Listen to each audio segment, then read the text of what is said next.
अस्सलाम वालेकुम। First year chemistry में इलेक्ट्रोकेमिस्ट्री चैप्टर नंबर 12 में आज हम ऑक्सीडेशन स्टेट निकालना सीख रहे हैं। ठीक है, ये ऑक्सीडेशन स्टेट निकालना इसलिए भी ज़रूरी है क्योंकि इसी से आगे चलकर आपको balancing of equation by ion electron method जो है वो समझ में आता है। एग्जाम में सेक्शन सी में आती है इक्वेशन एक एसिडिक मीडियम में और एक बेसिक मीडियम में, और करना आपको ज़रूरी होता है। तो उसकी बुनियादी शर्त ये पहली सीढ़ी है कि आपको ऑक्सीडेशन स्टेट निकालना आना चाहिए। तो आज हम बहुत आसानी से ऑक्सीडेशन स्टेट निकालना सीखते हैं। ठीक है जी, Mn का यानी मैंगनीज का ऑक्सीडेशन स्टेट निकालना है MnO में। ठीक है जी, मैंने दोबारा लिख दिया MnO। Mn को ऐसे लिखा, प्लस की साइन लगाए, ऑक्सीजन की जगह पर लिख दिया -2। ऑक्सीजन की वैलेंसी क्या होती है -2।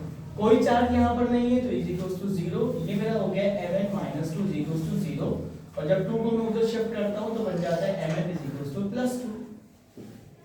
मैंगनीज का आ गया। ठीक है, इसी तरह इसका देखिए एल्युमिनियम का निकालने AlBr3 में, तो आपने एल्युमिनियम ब्रोमाइड को ऐसे लिख दिया एल्युमिनियम प्लस, अब देखो ये 3 है तो पहले 3 लिखूंगा और फिर ब्रोमीन की जगह पर लिख दूंगा -1 क्योंकि इसका चार्ज क्या है -1। कोई चार्ज यहाँ पर नहीं है, इज इक्वल्स टू 0। एल्युमिनियम हो जाएगा -3 इज इक्वल्स टू 0। 3 को उधर शिफ्ट करोगे तो अल्लाह आपका भला करे, एल्युमिनियम का चार्ज आ जाएगा +3। ठीक है जी, कार्बन निकालना है कार्बन डाइऑक्साइड में, तो आप दोबारा लिख दें कार्बन डाइऑक्साइड, कार्बन को कार्बन लिखने देने दें, ऑक्सीजन की जगह पर लिख दें 2 एटम हैं ऑक्सीजन के और हर ऑक्सीजन पर चार्ज होता है -2 इज इक्वल्स टू, देखिए कोई चार्ज नहीं है तो 0 आ गया। 2 2 = 4 -4, इस 4 को अगर शिफ्ट करूंगा तो ये बन जाएगा मेरा +4। ठीक है, उम्मीद है आपको समझ में आ रहा होगा। हम आगे चलते हैं, इसमें फास्फोरस को निकालने जा रहा हूँ PCl5 में। फास्फोरस को ऐसे लिख देंगे, फास्फोरस के बाद प्लस की साइन, 5 है क्लोरीन और क्लोरीन की जगह लिख दूंगा -1। कोई चार्ज नहीं है, is equals to 0। P - 5 is equals to 0। 5 को उधर शिफ्ट करो तो ये बन जाएगा +5। फास्फोरस का ऑक्सीडेशन स्टेट क्या आ गया +5। ठीक, क्रोमियम निकालना है क्रोमियम क्लोराइड में, क्रोमियम क्लोराइड को ऐसे लिख देंगे, क्रोमियम के बाद लगाएंगे प्लस की साइन, 3 एटम्स हैं 3 लिखेंगे, क्लोरीन की जगह पर लिख देंगे -1। हेलोजन पे चार्ज क्या होता है -1, ClO Br कुछ भी हो चार्ज क्या आता है -1 इज इक्वल्स टू 0। -3 को -1 से मल्टीप्लाई करूंगा तो जाएगा -3 इज इक्वल्स टू 0। 3 को शिफ्ट करूंगा तो ये बन जाएगा +3। मैंगनीज को निकालना है KMnO4 में। मैंगनीज को कब KMnO4 में निकालेंगे तो आप KMnO4 को KMnO4 ही लिखेंगे, पोटेशियम की जगह पर आ जाएगा +1, प्लस की साइन डालूंगा, मैंगनीज को मैंगनीज ही रहने दूंगा, ऑक्सीजन 4 है 4 आ जाएगा -2 is equals to 0, +1 plus manganese -8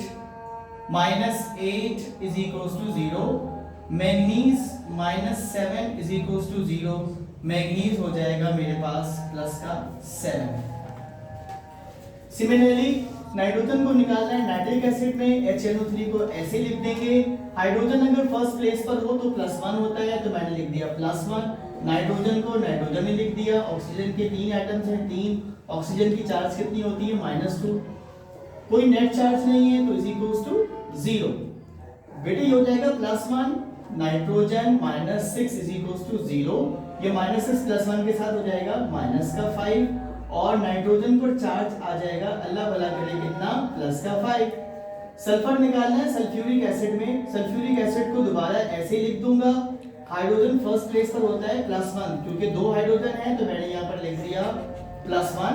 एक हाइड्रोजन की जगह पर तादाद कितनी है 2 से मल्टीप्लाई कर दूंगा, सल्फर को सल्फर रहने दूंगा, ऑक्सीजन के एटम 4 है -2 इसका चार्ज होता है इज इक्वल्स टू 0 क्योंकि कोई नेट चार्ज यहाँ पर मौजूद नहीं है। 2 plus sulphur -8 is equals to 0, -8 में से +2 जाएंगे तो बचेगा -6 इज इक्वल्स टू 0, और सल्फर आ जाएगा मेरे पास +6।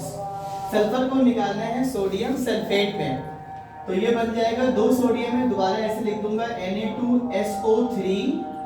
बेटे सोडियम का चार्ज कितना होता है +1, 2 से मल्टीप्लाई कर दूंगा, +1 को सल्फर रहने दूंगा, +3 ऑक्सीजन की चार्ज है -2 इज इक्वल्स टू 0। 2 1 = 2, सल्फर की जगह पे सल्फर, 2 3 = 6 हो जाएगा, -6 इज इक्वल्स टू 0, सल्फर हो जाएगा -4, इधर जाकर बन जाएगा सल्फर का ऑक्सीडेशन स्टेट +4। आ जाइए जनाब आगे, कैल्शियम सल्फेट में क्या आपको निकालना है सल्फर को, ठीक है। तो कैल्शियम आपको पता है होता है ग्रुप 2 में +2, सल्फर को आपने मालूम करना है, ऑक्सीजन होता है -2। तो मैंने दोबारा लिख दिया SO4 -4। बेटी कैल्शियम की जगह पे क्या लिख दूंगा मैं +2, सल्फर को सल्फर रहने दूंगा, 4 ऑक्सीजन है और हर ऑक्सीजन का चार्ज है -2 = 0, कोई चार्ज नहीं है।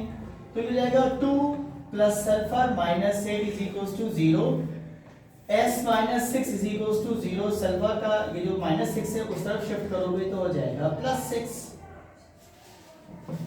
फिर आप देखिए सल्फर को निकालना है सल्फेट रेडिकल में, तो मैंने सल्फेट रेडिकल को दोबारा ऐसे लिख दिया S+4 -2 दरमियान में, और ये वाला जो चार्ज है, ये वाला चार्ज ये इक्वल की साइन के बाद आ जाता है -2, क्योंकि आप इस -2 से आप कंफ्यूज ना हो जाएं, इसलिए मैंने कहा जो ऊपर चार्ज आता है ना वो इक्वल के साइन के बाद जाता है। सल्फर -8 = -2, ये -8 को उधर भेजो, क्या बन जाएगा +8 -2, सल्फर कितना आ जाएगा +6।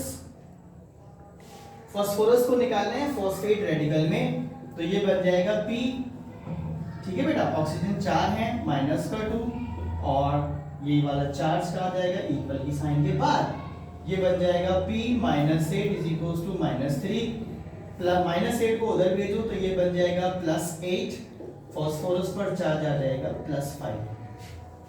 मैं इसी तरह आपके लिए कल दोबारा वीडियो अपलोड करूंगा जिसमें मजीद आपको ऑक्सीडेशन स्टेट निकालना सिखाऊंगा। उम्मीद है आज आपको ऑक्सीडेशन स्टेट निकालना आ गया होगा। इसकी अच्छे से प्रैक्टिस कीजिएगा, दोस्तों के साथ शेयर कीजिएगा। ये पहली सीढ़ी है जिससे आपको ये पता चलता है कि आप ऑक्सीडेशन स्टेट निकालने आ गई है आपको या नहीं।